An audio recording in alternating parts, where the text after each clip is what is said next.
Hello YouTubers, this is the noobifier. Lightning rarely strikes twice, but apparently Chris Roberts does. This is a follow-up to a video that I posted which is linked up for you right now. The Coles notes are very simple. A post was made. Chris answered, and the original poster came back saying that all of what was said sounded great, but he didn't believe it.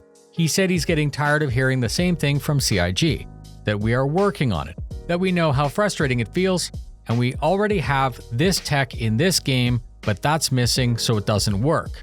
He said he had a hard time believing as it's already been so long to get to where we are now, and it seems like it would take another 10 years just to get part of the way. And then Chris did a double down and replied to that. The thread is linked in the description. In my more regular format, here's what you need to know in 3 minutes and 40 seconds. Chris began by acknowledging that he's aware that we may not have a full picture, and his post was his way of hopefully addressing that. Chris continued by expressing some frustration that the community sometimes does not see how important some additions are. He reinforced that the developers are more likely to answer well-formatted questions rather than salt or hate. Constructive criticism is less likely to be seen as an attack, and it's actually what they need from us. To quote Chris, just saying that something sucks isn't helpful, explaining why it sucks for that user and their ideas to potentially rectify is helpful. Chris said that his biggest frustration has always been how cynical the internet is. And as a content creator, I can understand that. However, it's the internet. Collectively, it's always on the negative side and it always assumes the worst.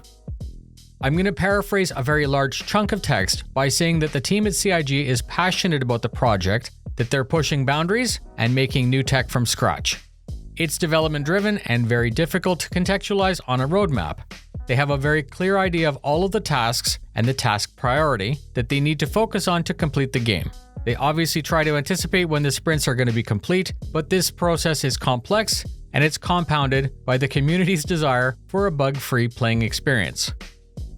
Chris, as an example, used salvage. He knows that it was added and then removed from the roadmap several times. Currently, it makes no sense to work on salvage as basically all of everything that's required for it is physical damage and eye cache. He made the call to delay it as any work to add it would just be time wasted. He knows that it's frustrating, but it was a priority call. He went on to say that he wants to invest more time into quality of life, performance improvements, and stability. He said, during peak, on average, there's 30,000 players online. During massive events, there's as many as 100,000 playing concurrently, and he knows that there will be 1 million trying to log in soon enough. He said that Star Citizen already has all of the main game loops of a space sim, which is cargo hauling, commodity trading, mercenary, pirate, bounty hunting, and mining. He said that even if they were to flesh out just that, it would be one of the larger space games ever made. He spoke about the changes to the roadmap. These were covered in the past, so I'm going to link a previous video that I've done explaining that. He did add more visibility is coming, and the intent is to reflect a sanitized version of the actual internal roadmap. Switching the roadmap format was something that he made a priority for us at the very start of this year because it was clear that the current roadmap format wasn't helping.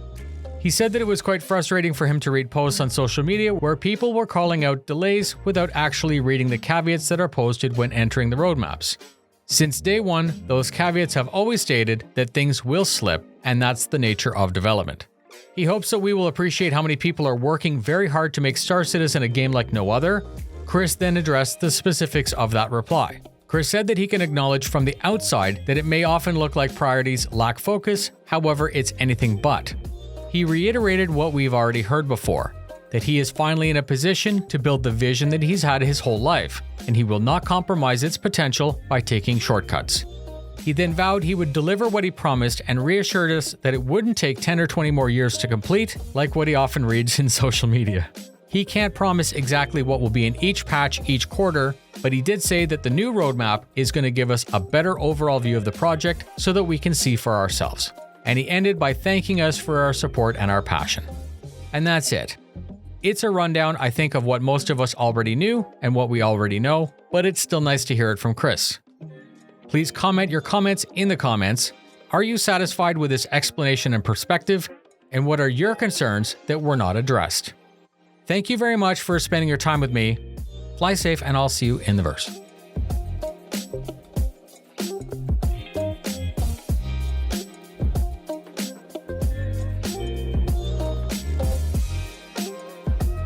Bye.